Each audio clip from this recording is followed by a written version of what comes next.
All right, we are talking about adolescent sleep patterns. The people in our group are Andrea Francis, Barbara Sue Robbins, Kaylee Wingert, Stephanie Chappell, and Caitlin Taylor. Next. So I studied all of the wake and sleep patterns, and we looked at the recommended amount of sleep, and the National Sleep Foundation recommends 9 to 11 hours for 6 to 13-year-olds, 8 to 10 hours for 14 to 17-year-olds, and 7 to 9 hours for 18 to 25-year-olds.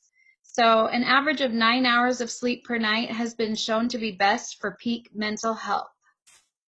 I teach Talk Saves Lives at schools, and the key point that we teach the kids is that they need to get sleep at night, no matter what.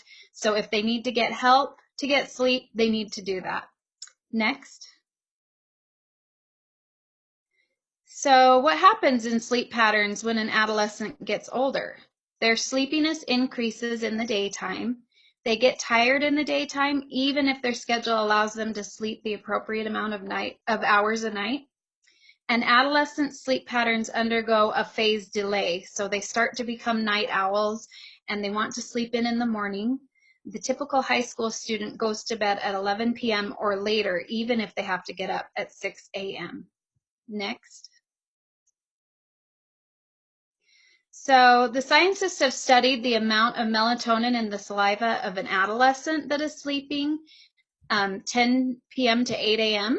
And they can research animals and other people to see what their circadian rhythm is, or their biological clock, and they can make a graph. And this graph right here shows if they're getting 10 or going to bed at 10 p.m. and waking up at 8 a.m., the melatonin increases until about 2 or 3 a.m. and then it slowly decreases. So you can see this child is getting enough melatonin to keep them asleep and then to help them to wake up without feeling tired or too tired to get up. Next. So there was a sleep research lab where they studied adolescents at different ages. They connected electrodes and used the multiple sleep latency test to measure their sleepiness. So what happened is that the younger children slept an average of 9 hours and 20 minutes and were able to wake up on their own. As they got older, they still got the same amount of sleep, but it was much more difficult for them to wake up instantly or on their own. And then the younger children didn't take naps during the day. They basically couldn't fall asleep during the day. And the older adolescents started to get sleepier during the day. And the older they got, the more sleepy they got. Next. Okay, so the next few slides are on the effects of sleep deprivation in adolescence. So this long list entails difficulties concentrating, shortened attention span, mentally drifting off in class, memory impairment, depression, moodiness, and aggression, poor decision making, lack of enthusiasm, risk-taking behaviors, slower physical reflexes, clumsiness, which could result in physical injuries, reduced sporting performance and academic performance, exhaustion, increased number of sick days due to that from school and because of the tiredness leading to truancy, increased levels of adrenaline and cortisol, and cardiovascular risks and chronic illness risks increase, and we'll get more into that in a little bit. Next. Okay, so lack of sleep is equivalent to increased stress levels. The studies show it increases levels of adrenaline and cortisol, which increases feelings of being wired, edgy, and stressed, which increases that stress hormone that makes it harder to fall asleep. So they get into this cycle of sleep debt where it's harder to fall asleep because of stress, and then you stress out more because you don't have enough sleep. And there's a lot of poor memory and concentration, which is ends up being poor retention and performance in school. The response time is impaired and car accidents are more likely. Hormones triggering poor food choices and metabolic changes cause weight gain. And irritability contributes to family and or social conflict and can lead to more serious mental health issues like depression and anxiety. Their immune function is lowered, so risks of colds or flu is increased, and especially in adolescents, acne gets worse. Next. Okay, so back to the cardiovascular and chronic illness. Adolescents who are short on sleep, specifically under 7 hours a night, are more likely to have cardiovascular risks and chronic illness such as obesity, high blood pressure, poor glucose metabolism, heart attack, coronary heart disease, stroke, asthma, COPD, cancer, arthritis, depression, chronic kidney disease, and diabetes. Next.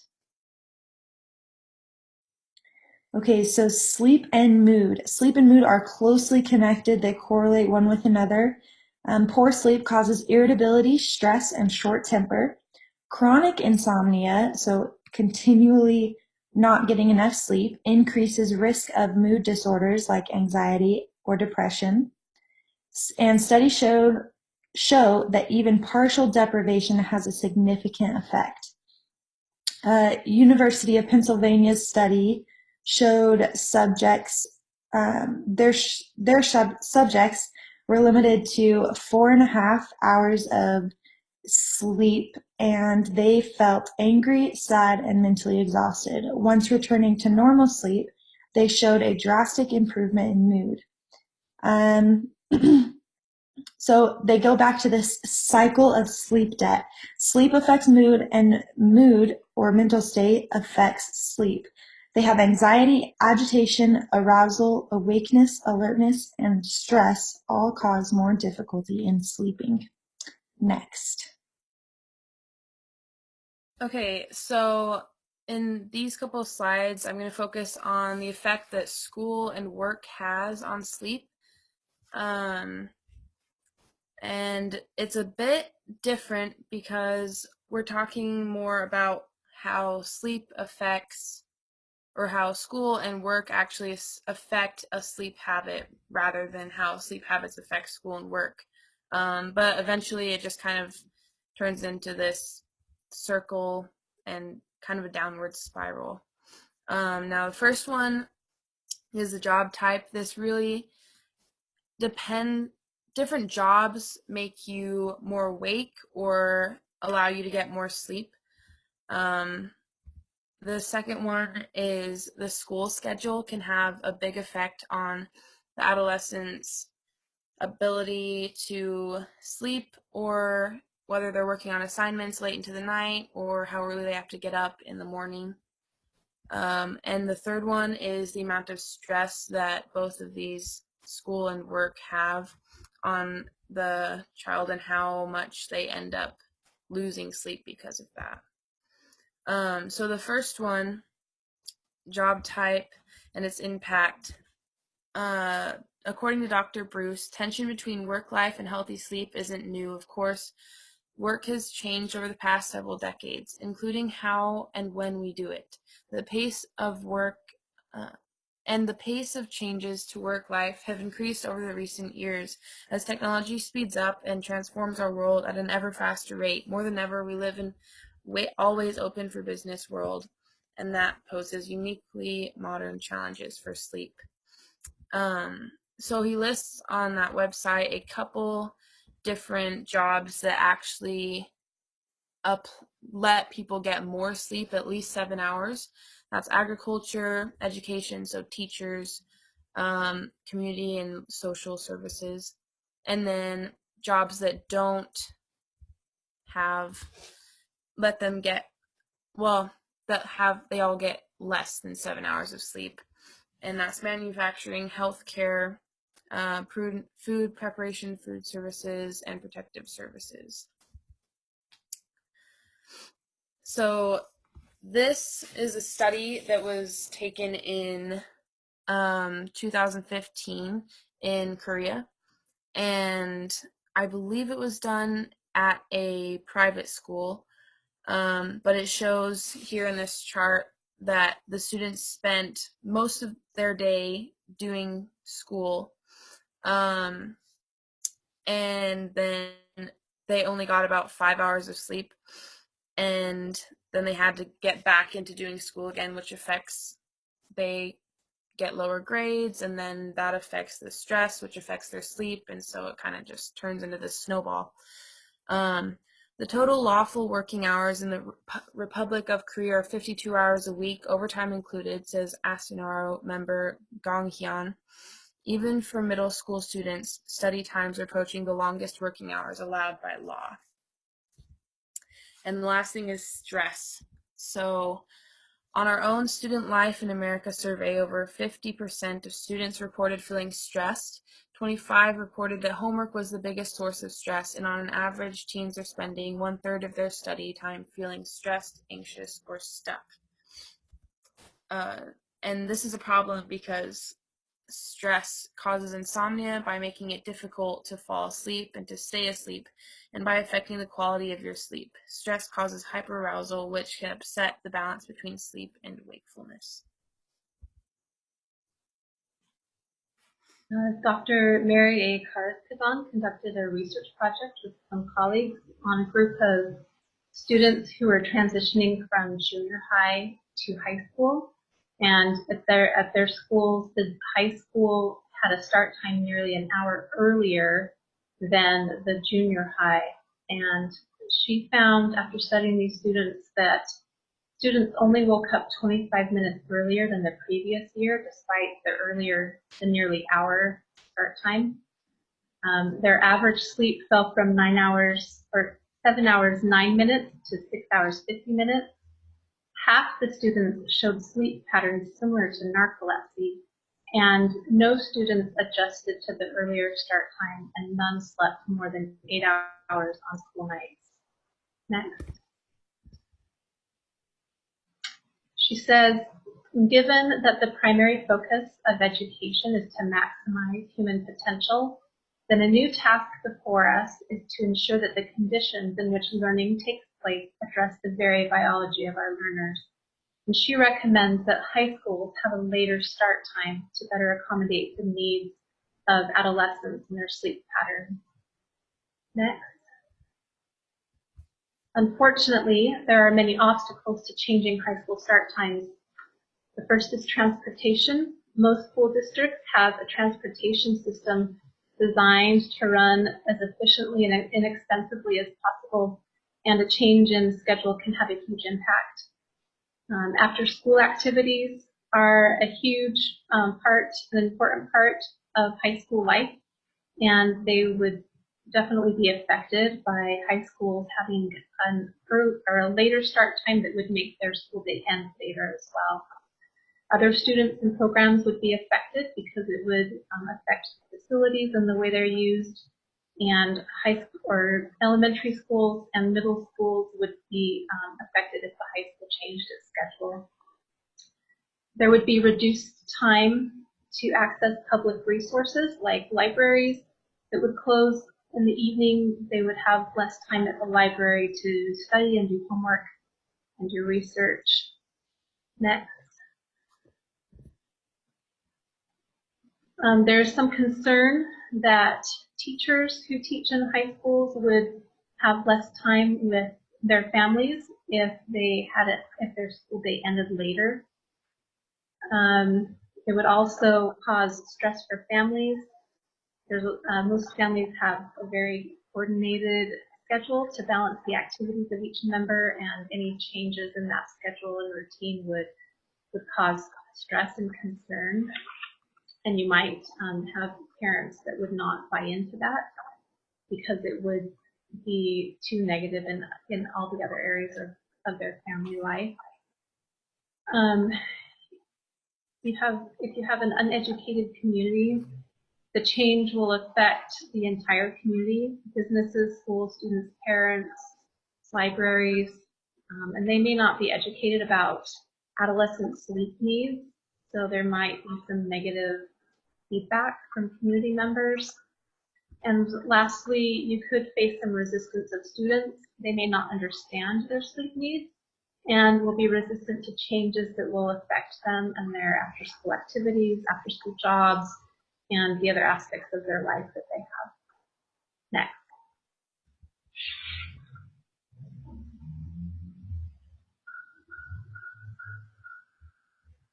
So how can schools change their schedules to accommodate the sleep?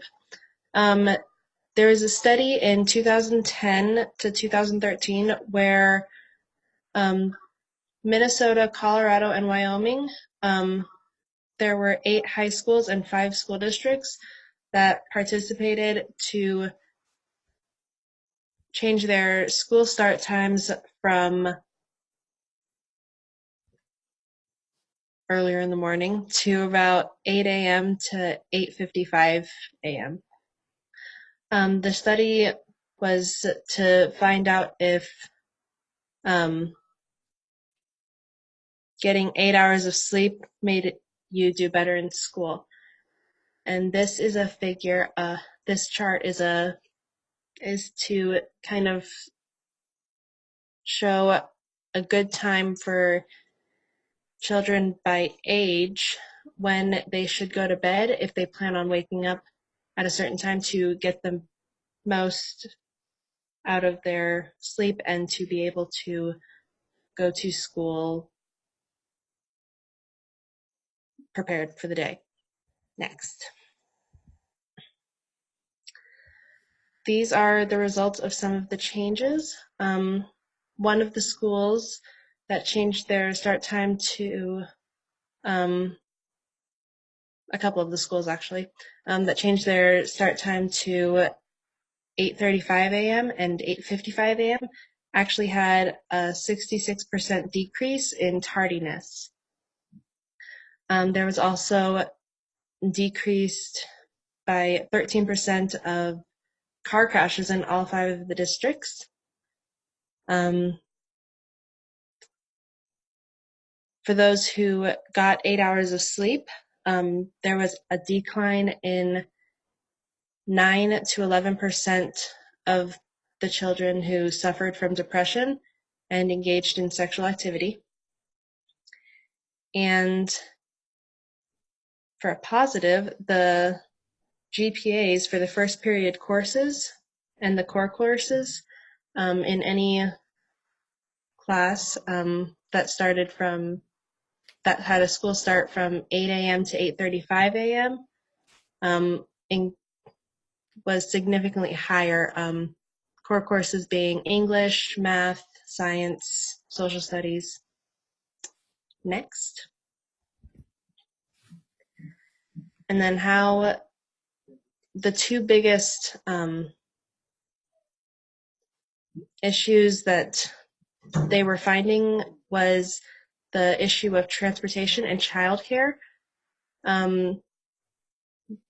The way that they solved the transportation issue was they actually sent out all of their children to the same multi-age bus routes rather than having younger children go first while it's still dark and then having older children go because it's better for their sleep patterns. They just all went together. And then for childcare, they made it so that elementary schools would offer additional childcare to substitute the time that the high schoolers and middle schoolers would have been taking care of their younger siblings or babysitting for another family. And by doing this, it made it so that high schoolers and everybody else was better prepared for school the next day and so on and so forth. Done.